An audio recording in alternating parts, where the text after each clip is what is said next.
Good morning, good afternoon, and good evening, wherever you are. Thank you for joining. At CIQ, we're focused on powering the next generation of software infrastructure, leveraging the capabilities of cloud, hyperscale, and HPC. All right. Happy to see a bunch of people roll in there just after the top of the hour. Thank you, everybody, for joining. Good morning, good evening, I guess good afternoon, wherever you're at in this world.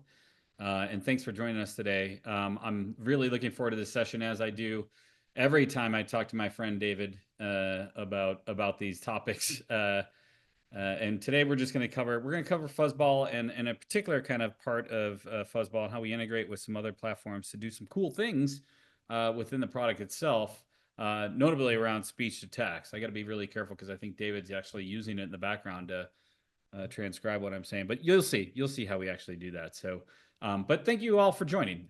Before we get started, just some quick logistics. We expect this to be about a half hour or so. We're going to get through like the conversation side of this pretty quickly, get right into the bits and bytes, and show you some terminal action going on with David. But please do engage with us along the way. I will take questions and look at them in the background and possibly toss them into David as we move along. He is our guest and subject matter expert. So I'll work with all of you to make sure your questions get asked along the way. Or you can wait till the end, whatever you like. And yes, before anybody asks, because somebody always asks, a recording of this will be available as soon as humanly possible. Humanly possible, not AI possible. At the end of this, and we'll have it up on our YouTube channel. We'll follow up with everybody that has registered for this with an email and link to the video as well. But look for it in our socials and whatnot. So again, thanks for joining. So with that, I'm gonna come on camera now. Dave, you want to join me, buddy? Cool. Absolutely. Yeah. Hey, buddy. Good to see you. Hi, everybody. I'm Jim Walker. I'm in the product marketing team here at CIQ. I have a deep experience in kind of distributed systems and all some of the underlying technology that David is actually going to talk about.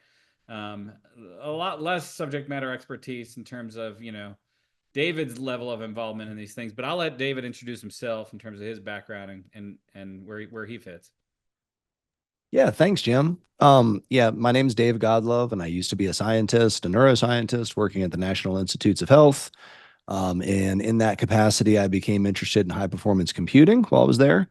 And I joined the BioWolf team, which is that's the large kind of cluster that is available to scientists at the NIH. I joined that team as a staff scientist. I worked there for several years, and I was around during kind of the big bang of containers within HPC about 10 years ago. And I've been kind of around that community and a member of that community ever since. Awesome. See, I told you all PhD. I'm just some lowly marketing guy. I don't know. But I look forward to it, buddy. Thank you for joining. And we really look forward to this as always with you, buddy. You talk about HPC, you talk about BioWolf and all these things. And I think anybody who's been in that industry for a while kind of knows what that is. And yeah, I think there was a fundamental shift that we kind of moved to containers, just in general, even outside of HPC. I guess it was like 10. Oh my gosh, it's 10 years ago now. 10 years ago for the HPC shift. I think even maybe like 12 or 13. It was 15, I think. Yeah, right. Like, yeah, it's crazy. Is that kind of like an HPC 2.0 thing? I mean, is that kind of is that the world we live in, David?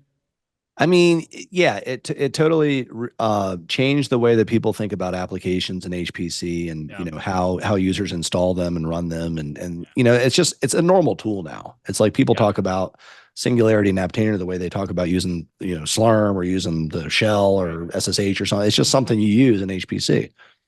Yeah, it's like in my world, it was like, well, there was this cool Docker thing, and now it's just like, Docker, you know what I mean? So like, it's kind of I think it's just part of the world. So, David, we have been heavily involved with, open source projects like Warwolf and Aptainer. But I think our kind of like, the flagship that we look at is Fuzzball. And what we're going to talk about a little bit here today is Fuzzball. So David, just to give people context, what is Fuzzball? It's how about the most generic question I could ever ask you? Yeah, I like to answer that question usually by telling a short story. And so I'll do that really quickly. So we just got done talking about 10 years ago, we had HPC users, their DevOps friends were using Docker, and they were like, hey, we got to start using this with an HPC. and it wasn't really a good fit for a variety of reasons. But we decided instead of like trying to fit this tool in and make it work where it doesn't really belong, let's create a container solution that does work with HPC. That was Singularity, which became Aptainer. Now we're having the same thing. We have users that are coming to us and saying, "Oh, I don't just want containers. I want container orchestration, Right. and I want you to install Kubernetes in HPC." And it's you can do it. It's not necessarily the greatest fit. It's built for kind of a different purpose. And so what we're saying is, let's purpose build for you for HPC a container orchestration solution, which will allow you to maximize the utilization of your HPC resources. And that's exactly what Fuzzball is. Right. And I think it's interesting too, David, the way it's architected in that, I think, my first misunderstanding of Fuzzball, and I say my first, was that, oh, it's all Kubernetes. It's actually not, right? Like we're using Kubernetes in a way that's like intelligent in the context of HPC, correct? Can you just talk a little bit about that architectural choice?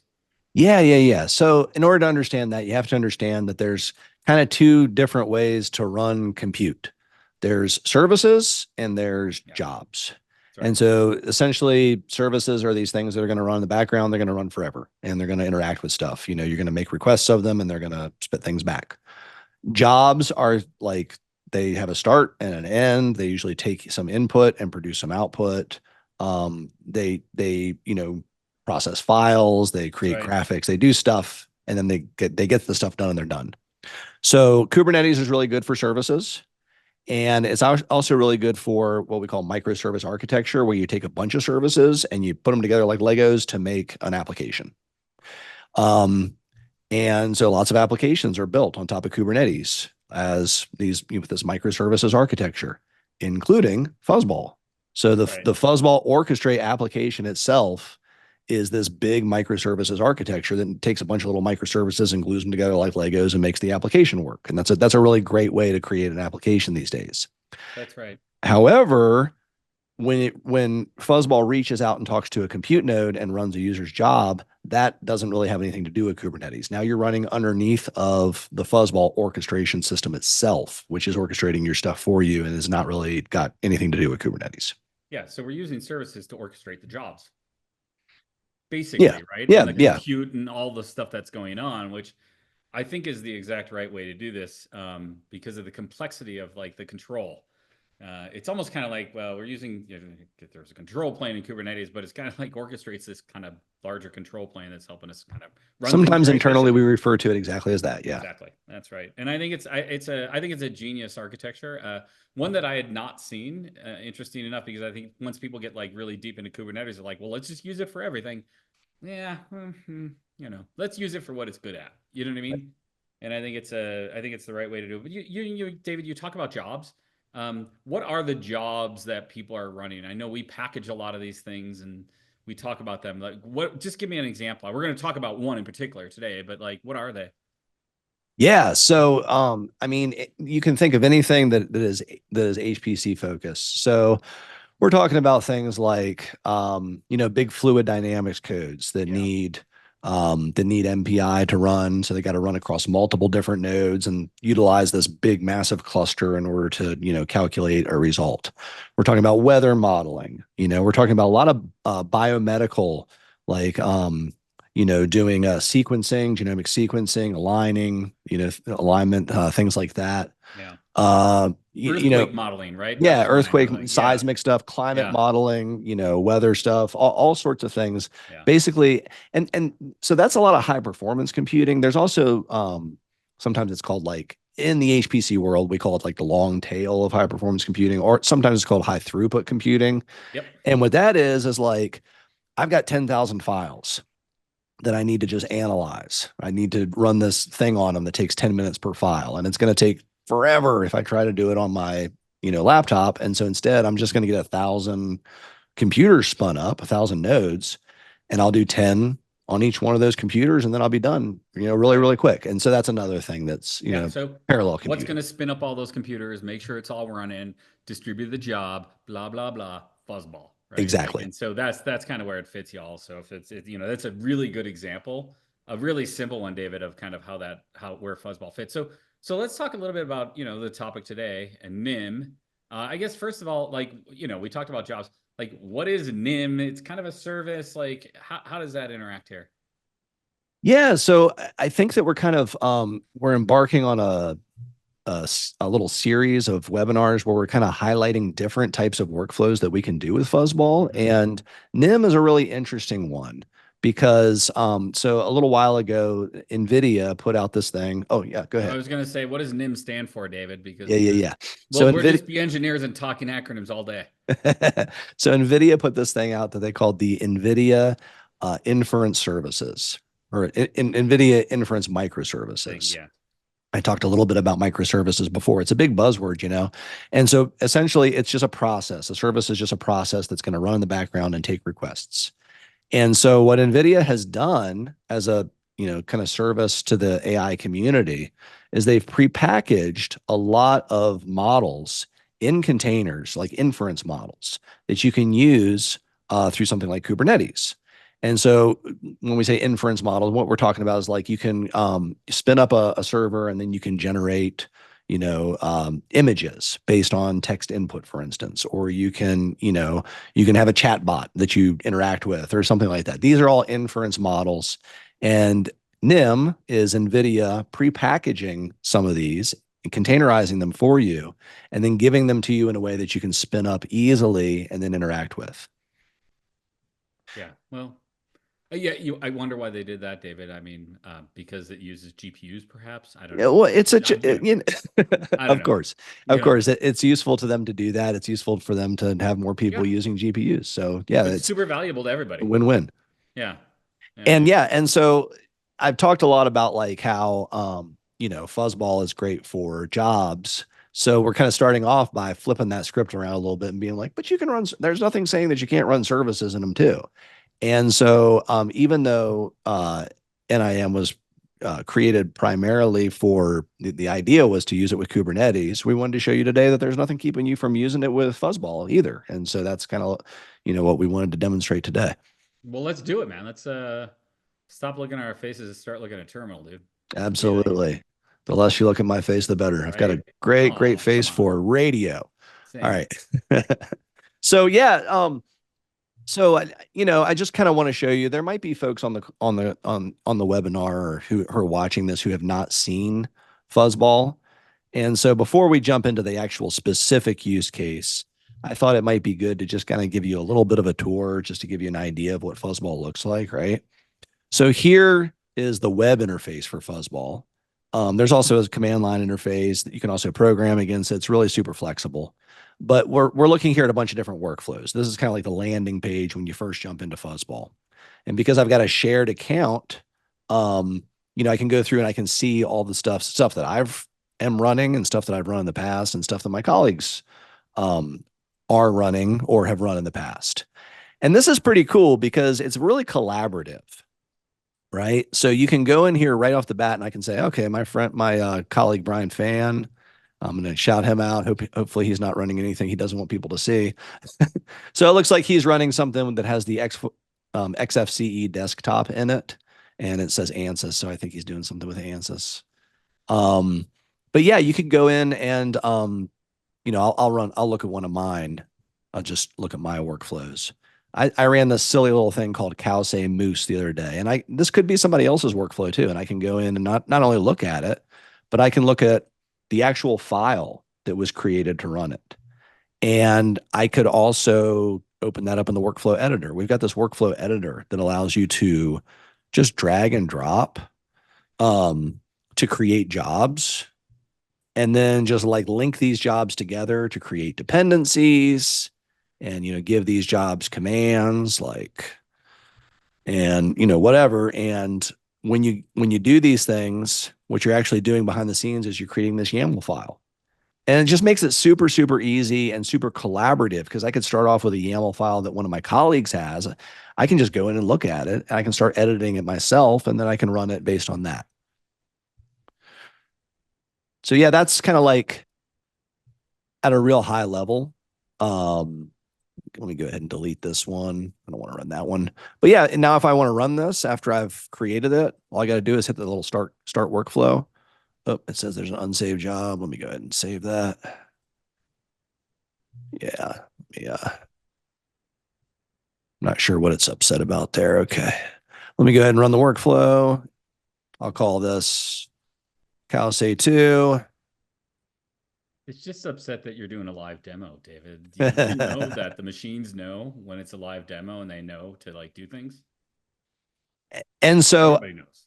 Yeah. And so, like, without getting too far into the weeds, just a high level overview of what's happening here. So, this instance of Fuzzball is running on AWS. And so we've got this server that's running, like, it's serving this web GUI and this web UI. I'm not supposed to say GUI, that's an old person term, the web UI. And it's also serving like the orchestration engine, all this other stuff. And it's waiting for me to hand it a YAML file, which I just did through the web interface. And once I hand it that YAML file, it's going to look at it and say, okay, what jobs do you have? What are the dependencies between jobs? What resources did you ask for?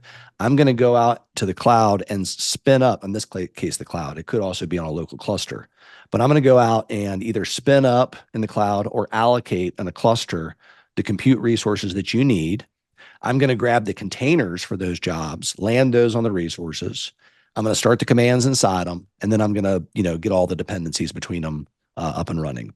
And that's what's happening behind the scenes here. And then when we're done, everything's already run in the AWS environment, it's spinning those resources back down. So you're not stuck paying for them in your account.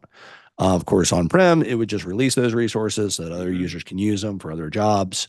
So that's kind of all at a very high level, what's happening behind the scenes here. That's a big deal. Just efficient use of compute, right? Like massive big deal. Cool. And yeah, so it's a moose because it's a cow with some antlers. Oh, wow. Yeah. If we go back to I changed the definition here a little bit. I said I wanted a moose. See that? David, your dad got tired of cows. Really, I miss you and your dad jokes.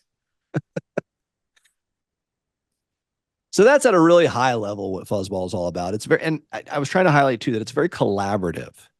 And I think that, one of the things we like to talk about today is that we're taking collaboration to the next level with Fuzzball.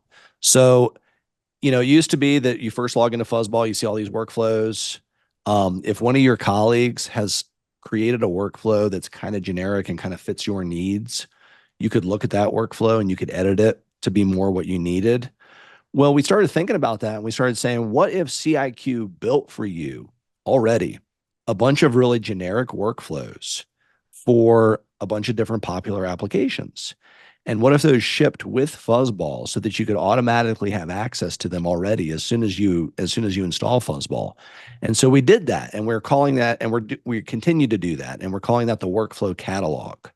And so now when you first get Fuzzball, it installs already with all these different, pre-created workflows for all these different popular HPC applications.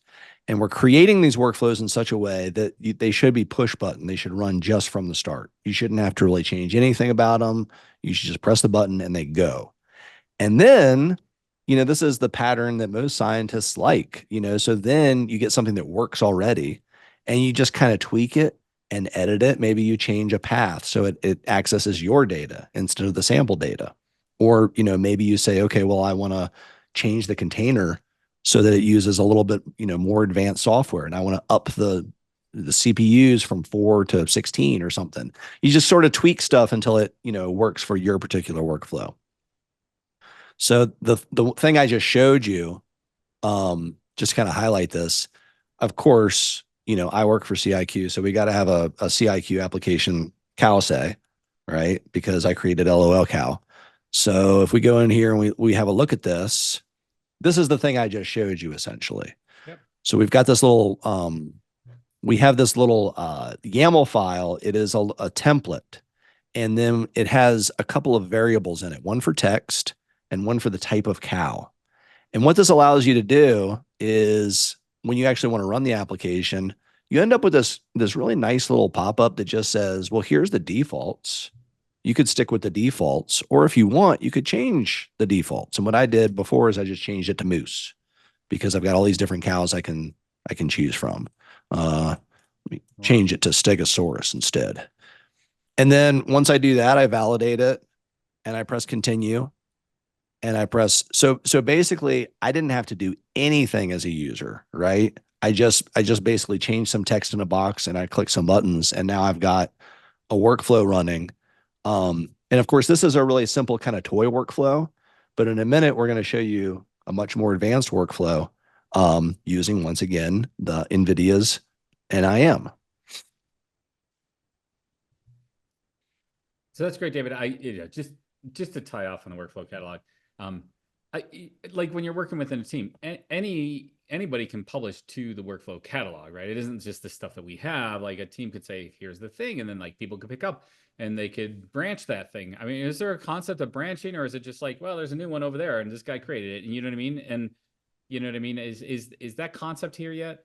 Yes, I'm so glad that you brought that up because I totally whiffed on that and forgot about it. So not only do you get like pre-baked workflows that CIQ has created and that CIQ has verified, and like I should have showed you that some of these workflows have like a CIQ badge on them to show that they've already gone through the verification process, and these are going to be baked in when you install. But also, a lot of these workflows are stuff that we're developing right now that we're just playing with, and anybody on your team can go in and create these workflows. Great. Other people can see them, other people can use them, you can branch them. It ties into Git, so you can have GitHub repos that have these workflows described as template files, and then you can just, publish them out to Fuzzball through your CI process, your continuous integration process.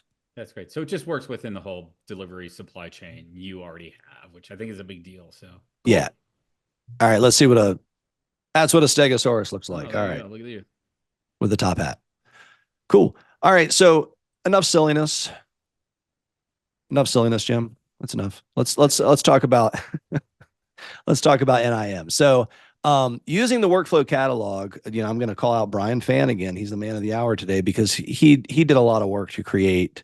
It wasn't a lot of work, but he did the work to create this Nvidia inference microservices workflow that I'm going to be demonstrating today. So he should get he should get the props for that. But once again, the same thing I just showed you, but this is it's a lot more complicated.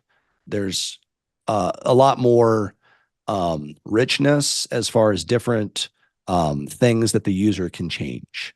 And so if I go ahead and I say, run the application, I'm not going to run it because I already have it running. But, you've got this Docker image. Mm-hmm. And in this case, we're going to be looking at a model called Parakeet. And as you sort of said at the beginning, this is a speech to text model. So the type of inference we're doing here is somebody's going to be talking, and then we're going to be having text printed out somewhere. And so this is already, pre-baked, created by the good folks at NVIDIA. And essentially to run this, all I had to do was you have to sign up to use NVIDIA NIM. You got to go and you give them, your email address and stuff, and then they okay you as a developer. It's free and everything, but you got to be registered. And then you can create some keys to be able to access these. So I had to create some keys and I had to change these out with my keys. And that was it. And then things ran.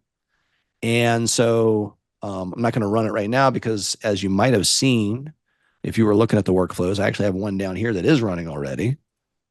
And that's exactly, what this is that it's one of those NIM models. Here's the NIM. I was going to bring this up and talk about it, but it's one of these models, Parakeet, running.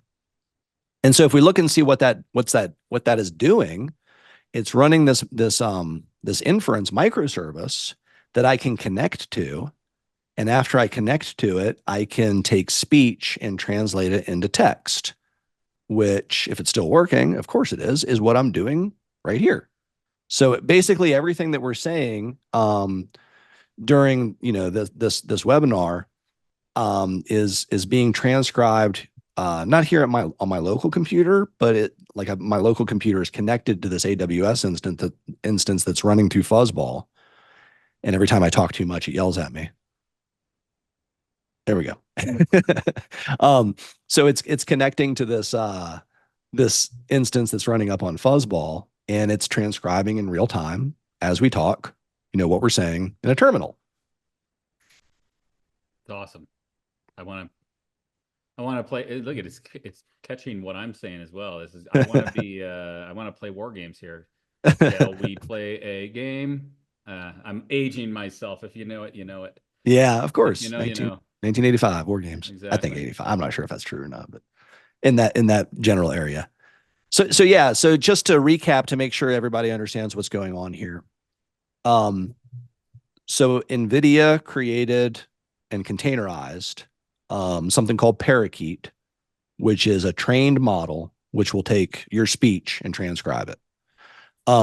We spun that up within Fuzzball. I was able to spin that up within Fuzzball and get that running as a service. And then here on my local machine, I've got some Python libraries which enable me to ask Parakeet to do things. And one of the things that I can ask it to do is to connect to my local microphone and transcribe everything that I say into that microphone into text. And so that's exactly what's happening now. I could also, if I wanted to, I can stop this. I'm going to go ahead and just Control C. And I've got another script in the command I've got saved here. So when I was first developing this, not developing, when I was testing out what Brian developed pretty much, one of the first things I did is I recorded a WAV file of myself reading the poem by Lewis Carroll, Jabberwocky, which if you're familiar with that poem, it's a lot of gibberish and kind of silliness. Although it's pretty cool because it makes sense even though it's gibberish. So I recorded that and I said, okay, well, what is this model going to do with a bunch of gibberish? And right now I'm streaming that WAV file up to that server, and the server is listening to it and it's transcribing what it hears. And this is kind of a cool test, I think, because a lot of this is just gibberish, but it's trying to come up with, in some cases, even like phonetic, just phonetics that will kind of like, will be similar to what it's hearing. And it does a pretty good job, I think. Yeah, it does a really good job. David, what was it? I mean, so it listening to us on the microphone live, was that just an endpoint you were connected to? You kind of just brought up the terminal and it was already going. Like, what is it connecting to? Yeah, so I've got another window here in which I am port forwarding from my local terminal up to this. Okay, great. So it's just that service. Yeah, and then we could pop into this service if we wanted to and do something like, if I can get it. And yeah, we can see that it's got a GPU running. It says it's not doing anything right now, but I'm not sure if that's David, because when you were configuring this in the editor, you're bringing it up. It asked for a number of cores, yeah, which is interesting.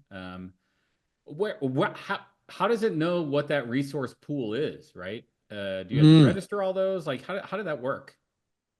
Yeah, that's a great question. So, so you can ask it for how many. Yeah, you can ask it for how many cores you want here, but we actually have so an administrator is able to set up resource definitions. Oh, great.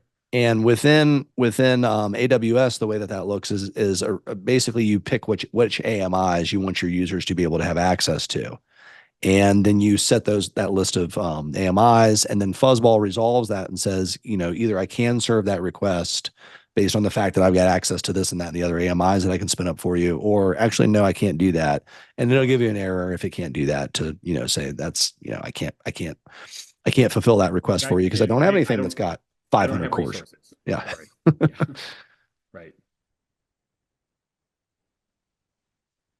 That's cool. And then, yeah, you had GPUs in there as well. So yeah, that's right. If I that was just, part of the configuration of this particular. And in this particular case, this is an inference model. Right.